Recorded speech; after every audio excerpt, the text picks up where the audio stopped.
Differences देखेंगे इसके prokaryotes के और यूकैरियोट्स के। Now come to the differences between prokaryotes and eukaryotes. So characteristic में नंबर 1 है सेल साइज। तो सेल साइज में प्रोकैरियोट्स में जनरली जो कि 1 to 10 माइक्रोमीटर्स लीनियर डिमेंशन पाई जाती है, जबकि यूकैरियोट्स में 5 to 10 माइक्रोमीटर जो है वो लीनियर डिमेंशंस। नंबर 2 है सेलुलर स्ट्रक्चर। सेलुलर स्ट्रक्चर में प्रोकैरियोट्स की बात करें तो वो बेसिकली यूनिसेलुलर लेवल का होता है, यानी कि वो एक सिंगल बैक्टीरियल सेल होता है। तो ज़्यादातर हमारे बैक्टीरिया जो होते हैं वो प्रोकैरियोटिक सेल्स होते हैं जो कि यूनिसेलुलर के होते हैं। तो सेलुलर स्ट्रक्चर अगर हम जनरली यूकैरियोट्स में देखें तो वो मल्टी सेलुलर होता है, यानी कि काफ़ी सारे सेल्स से मिलकर बना हुआ होता है, यानी कि वो काफ़ी टाइप्स की होती हैं। उनके फंक्शन के ऊपर, उनके स्ट्रक्चर के ऊपर हम उनको डिफ्रेंशिएट कर, जैसे हम एग्जांपल ले सकते हैं। अगर हम ह्यूमन बॉडी की बात करें तो ह्यूमन बॉडी में नर्व सेल्स होते हैं, रेड ब्लड सेल्स होते हैं, फैट सेल्स होते हैं, इंटेस्टिनल एपिथेलियल सेल्स होते हैं और स्टेरेटेड मसल सेल होते हैं। तो इस तरह ह्यूमन बॉडी में काफ़ी डिफरेंट सेल्स होते हैं जिनको हम डिफ्रेंशिएट कर सकते हैं। Now come to the third structure, cell wall की बात करें तो सेल वॉल जनरली प्रोकैरियोट्स जो है, प्रोकैरियोट्स में सेल वॉल वो कम्प्लेक्स स्ट्रक्चर का होता है जिसमें पेप्टिड, डेलिकन, प्रोटीन एंड लिपिड्स पाया जाता है। तो ये बेसिकली ये चीज़ें मिल के प्रोकैरियोट्स में जो है वो सेल वॉल बनाते हैं।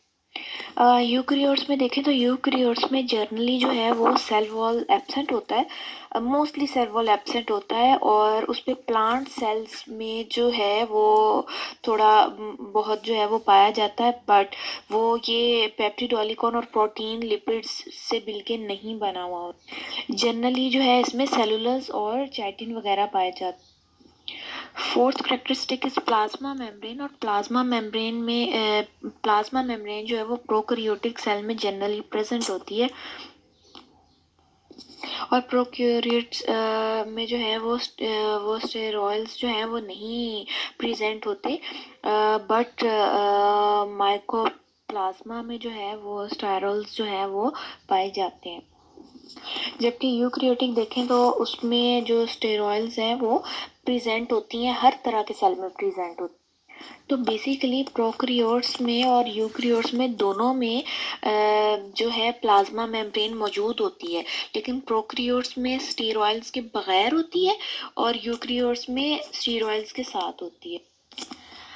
फिफ्थ करेक्टरिस्टिक की बात करें तो मेम्ब्रेन बाउंड न्यूक्लियस है, और जनरली प्रोकैरियोट्स में जो है वो एब्सेंट होता है, वो जो है वो मेम्ब्रेन बॉन्ड न्यूक्लियस नहीं पाया जाता, जबकि यूकैरियोट्स में मेम्ब्रेन बॉन्ड न्यूक्लियस जो है वो पाया जाता है। वेल डिफाइंड स्ट्रक्चर होता है, कम्प्लेक्स स्ट्रक्चर होता है बट वेल डिफाइंड होता है।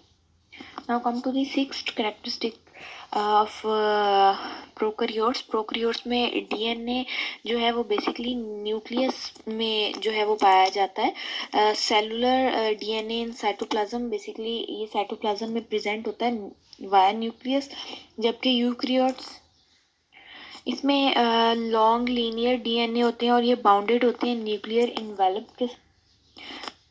Now come to the seventh characteristic. Seventh characteristic is basically plasmid. Basically plasmid जो है वो एक्स्ट्रा क्रोमोसोम्स डीएनए से जो है वो एक्स्ट्रा होते हैं, जो कि प्रोकैरियोट सेल में प्रेजेंट होते हैं और यूकैरियोट सेल में प्रेजेंट नहीं होते हैं, जो कि बेसिकली प्रोकैरियोट सेल में पाइलस से इसका लिंक हो। Eighth characteristic is histone. Histone is basically proteins को कहते हैं जो प्रोकैरियोट्स में बिल्कुल एब्सेंट है और यूकैरियोट्स में प्रेजेंट है, क्योंकि ये जहाँ पे डीएनए जो है वो पाया जाएगा वहाँ पे ये प्रेजेंट होते हैं, क्योंकि वो इसके साथ, हिस्टोन के साथ ही कोऑपरेट करके वो जो है वो जुड़ा हुआ होता है। तो हिस्टोन जो है वो प्रोकैरियोटिक सेल में जो है वो बिल्कुल प्रेजेंट नहीं होता, एब्सेंट होता है, और यूकैरियोटिक सेल में प्रेजेंट।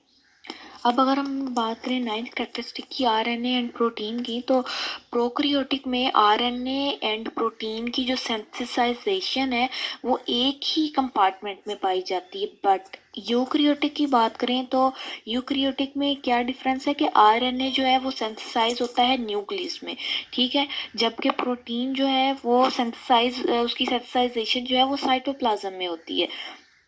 क्लियर है ये? आरएनए एंड प्रोटीन जो है वो प्रोकैरियोटिक में एक ही कंपार्टमेंट में होता है, जबकि यूकैरियोटिक में आरएनए न्यूक्लियस में होता है और प्रोटीन जो है उसकी सेंसिटाइजेशन जो है वो साइटोप्लाज्म में होती है। अब 10th कैरेक्टरिस्टिक है मेम्ब्रेन बाउंड ऑर्गेनल्स। ये सारे के सारे ही प्रोकैरियोट्स में एब्सेंट होते हैं जबकि यूकैरियोट्स में प्रेजेंट होते हैं। हम कौन सी बात कर रहे हैं, जैसे कि न्यूक्लियस है, माइटोकॉन्ड्रिया, सेक्टर है, जो हमने अभी पीछे पढ़ा है, ये यूकैरियोटिक में प्रेजेंट होते हैं, प्रोकैरियोटिक में टोटली एब्सेंट होते हैं।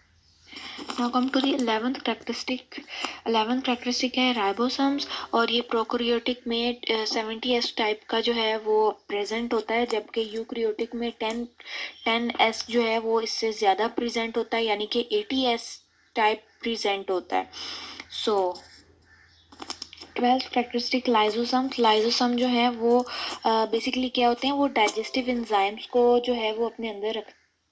तो बेसिकली किसी सेल के अंदर कोई चीज़ अचानक से आ रही है, जैसे फॉर एग्जांपल वायरस है, वो किसी सेल पे फ़ौरन से अटैक कर रहा है, तो बेसिकली लाइजोसम्स का क्या काम होता है कि वो फ़ौरन से उसको खा के उसको ख़त्म कर देती हैं। तो बेसिकली ये कई दफ़ा ये भी हो जाता है कि ये सेल की डेथ का जो है ना, जो मेन वजह भी यही होती है। तो ये जो लाइजोसोम्स हैं ये बेसिकली प्रोकैरियोटिक सेल में टोटली एब्सेंट होते हैं, बट यूकैरियोटिक सेल में जहाँ पे कॉम्प्लेक्स जो उसका स्ट्रक्चर है उसमें वो पाए जाते हैं, उसमें वो प्रेजेंट होते हैं। क्लियर है? यूकैरियोटिक सेल में कॉम्प्लेक्स मॉर्फोलॉजी होती है, उसमें लाइजोसोम्स प्रेजेंट ही प्रेजेंट होते हैं, जबकि प्रोकैरियोटिक में टोटली एब्सेंट होते हैं, क्योंकि उसमें माइक्रोफोलॉजी जो है वो कॉम्प्लेक्स नहीं होती। Now come to the 13th characteristic flagella. Flagella जो है वो बेसिकली 2 प्रोटीन बिल्डिंग ब्लॉक्स पे कंसिस्ट कर रहा होता है। बेसिकली ये ट्रांसपोर्टेशन और लोकोमोशन के लिए बहुत ज़रूरी होता है। तो बेसिकली ये होता है प्रोकैरियोटिक सेल में, जबकि यूकैरियोटिक की बात करें तो यूकैरियोटिक में ये मल्टीपल माइक्रोट्यूबल का होता है। 14th कैरेक्टरिस्टिक पिलाई। पिलाई की बात करें तो प्रोकैरियोट में ये जो है वो प्रेजेंट होता है, और बेसिकली बैक्टीरियल, जहाँ पे बैक्टीरिया पाया जाता है फॉर लोकोमोटिव। तो बेसिकली ये हेल्प करता है, ये बैक्टीरियल सेल जो है ये वहाँ पे चिपकता है, ये जहाँ से उसको कोई फूड जो है वो लेना होता है। तो बेसिकली ये प्रोकैरियोटिक सेल में जो है वो प्रेजेंट होता ही होता है, बट यूकैरियोटिक सेल में ये बिल्कुल एब्सेंट होता है, बिल्कुल प्रेजेंट नहीं होता। अगला है 15 कैरेक्टरिस्टिक गोल्गी एपरेटस।